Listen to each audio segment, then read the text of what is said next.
भाजपा के पक्ष वाली महायुति गठबंधन ने महाराष्ट्र में शानदार जीत दर्ज की है, जो एक उल्लेखनीय चुनावी सफलता को बताता है। भाजपा को 100 से अधिक क्षेत्रों में जीत मिलने का अनुमान है, जिससे राज्य में प्रमुख राजनीतिक ताकत के रूप में उसकी स्थिति मजबूत साबित होगी। यह लोकसभा चुनावों में इसके पिछले निराशाजनक परिणामों से महत्वपूर्ण सुधार दर्शाता है।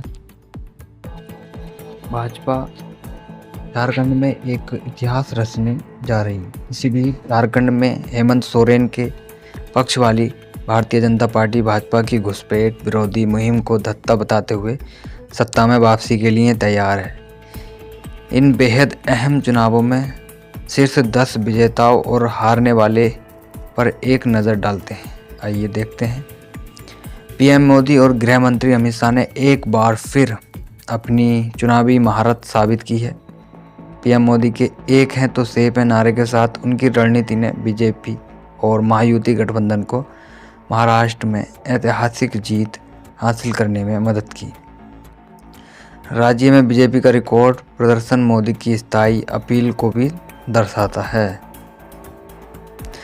प्रधानमंत्री मोदी ने 10 रैलियों में 106 विधानसभा क्षेत्रों को कवर किया, जबकि केंद्रीय गृह मंत्री अमित शाह ने 16 रैलियों में मध्यम से 38 क्षेत्रों को कवर किया। कांग्रेस के शीर्ष नेता राहुल गांधी और मल्लिकार्जुन खड़गे ने क्रमशः केवल 7 और 9 रैलियों में भाग लिया। महाराष्ट्र की लड़ाई पहचान और विरासत की भी थी। 2022 में शिवसेना के विभाजन ने इस चुनाव में सेना बनाम सेना के बड़े मुकाबले की नींव रखी थी।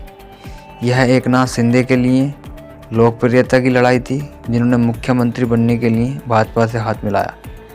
चुनाव अभियान में शिंदे के हालिया विकास कार्यों और सीएम की लाडली बहन योजना पर ध्यान केंद्रित किया गया, जो गरीब महिलाओं के लिए मासिक वित्तीय सहायता कार्यक्रम है।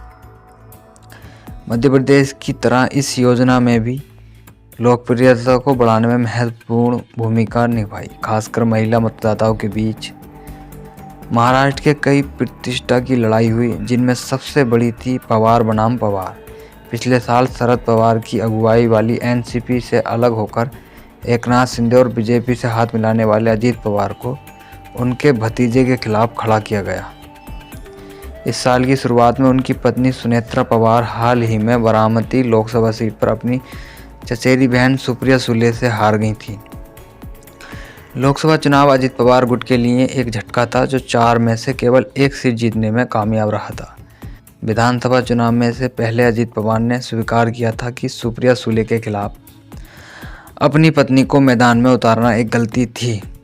एक अन्य पारिवारिक मुकाबले में साहब शरद पवार ने अजीत पवार के खिलाफ योगेंद्र पवार को मैदान में उतारा था, लेकिन चुनाव परिणाम ने अपना जनादेश दिया और अजीत पवार ने इस पवार बनाम पवार लड़ाई को जीत लिया।